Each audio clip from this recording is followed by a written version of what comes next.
ఆయన కనబడతలేదంట. గాంధీ కాంగ్రెస్లో తిరిగేది మీ అందరికీ తెలుసు గల్లీలలో, అని స్పీకర్కు తెలుస్తలేదంట. గాంధీ మంచోడు, చాలా మంచోడు, ఆయన బీఆర్ఎస్ పార్టీలోనే ఉన్నాను అన్నాడు.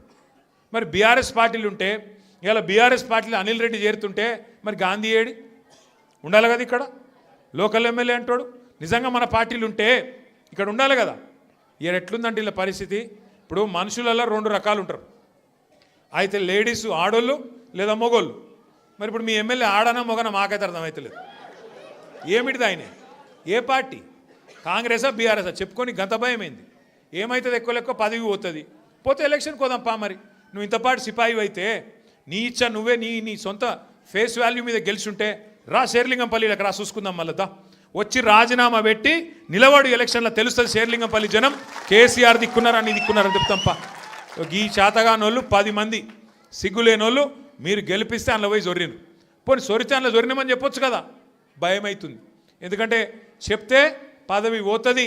సిగ్గు లేకుండా మరి ఆ పదవి విడిచిపెట్టకుండా ఇవాళ దిక్కుమాలిన రాజకీయం చేసి ఆఖరికి ఫంక్షన్ హాల్ కిరాయికి తీసుకొని అక్కడికి వస్తాం ఆల్విన్ కాలనీ కంటే నీకెందుకు భయం అవుతుంది?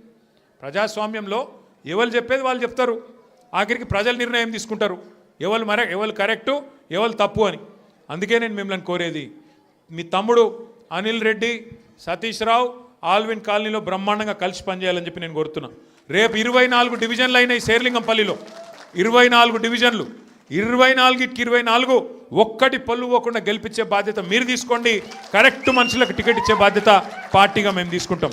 జిల్లా ప్రెసిడెంట్ గారిని, కుకట్పల్లి ఎమ్మెల్యే గారిని నేను కోరుతున్నా, దయచేసి శేర్లింగంపల్లి నియోజకవర్గంలో ఎమ్మెల్యే లేడు అనే ఇబ్బంది లేకుండా సమన్వయం చేయాలని చెప్పి నేను కోరుతా ఉన్నా. దయచేసి మీరు రాబోయే రోజుల్లో కూడా ఇదే ఐకమత్యాన్ని ప్రదర్శించి చక్కగా ముందుకు పోదాం. ఇప్పుడు అసెంబ్లీ సమావేశాలు వస్తున్నాయి 4 రోజులల్లో. తప్పకుండా శేర్లింగంపల్లికి సంబంధించిన సమస్యలు ఏమైనా ఉంటే మీరు మాకు చెప్పండి.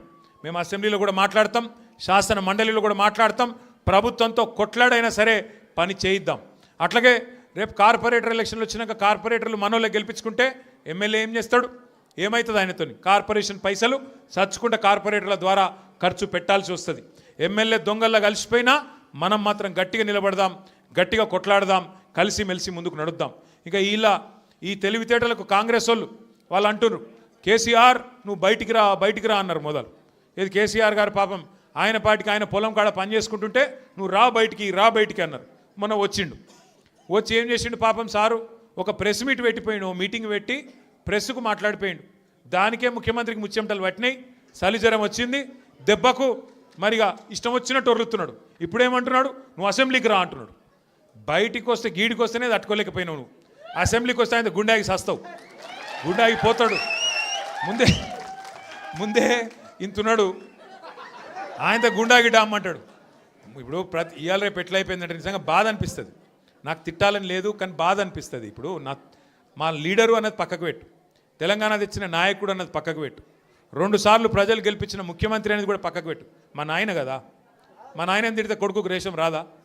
ఇక్కడ దాకుంది కోపం, ఇక్కడ దాకుంది. దొరికితే ఎడమకాలు చెప్పు తీసుకొట్టాలని ఉంది. కానీ ఏం చేయాలి, ప్రజాస్వామ్యం. ఎక్కతక్క మాట్లాడితే మళ్ళీ ఏమంటారు, అగో వీనికి అహంకారం ఉంది రాబోయ్ అంటారు. అహంకారం నాదా ఆయనదా? నేను గుంటూరులో చదువుకున్నా అంటాడు. అరే నేను గుంటూరులో చదువుకుంటే నీకేం వచ్చింది రాబోయ్, నాకు అర్థం కాదు. అప్పుడు ఆంధ్రప్రదేశ్ కలిసి ఉండే, నేను గుంటూరులో చదువుకున్నా, మళ్ళీ హైదరాబాద్లో చదువుకున్నా, పూనాలో చదువుకున్నా, అమెరికాలో చదువుకున్నా, నేను ప్రపంచం అంతా చదువుకున్నా. నీ లెక్క చదువు సందే లేకుండా తిరగలేదు. మీ అమ్మాయి నీకు చక్కగా తొవ్వ చూపెట్టలేదు, నేనేం చేయాలి? దానికి నీ ఏడిపోయింది నా మీద. అవో వీనికి ఇంగ్లీష్ వస్తుంది అంటాడు. అరే నాకు వస్తే నీకేం నొప్పిరా నాయన, నేర్చుకో. నేను హిందీ నేర్చుకున్నా, ఉర్దూ నేర్చుకున్నా, రేపు అవసరమైతే గోర్మాటి భాష నేర్చుకుంటా. నువ్వు నేర్చుకో, నేను ఎవడ నాపిండా, నేను వద్దన్నాడు ఎవడన్నా, నువ్వు కూడా నేర్చుకో. దానికి కూడా ఏడిపోయి నా మీద, నేనేం చేసిన? ఇంకొక అంటే నాకు ఎక్కడ గమ్మత్ అనిపిస్తుంది అంటే, నేను ఆంధ్రాకి పోయి ఇంటర్మీడియట్ చదువుకుంటే తప్పట, కానీ ఆయన ఆంధ్రాకి వెళ్ళి అల్లుని మాత్రం తెచ్చుకోవచ్చట. ఈ అమ్మ ఇది ఎక్కడ కథ రాబోయ్.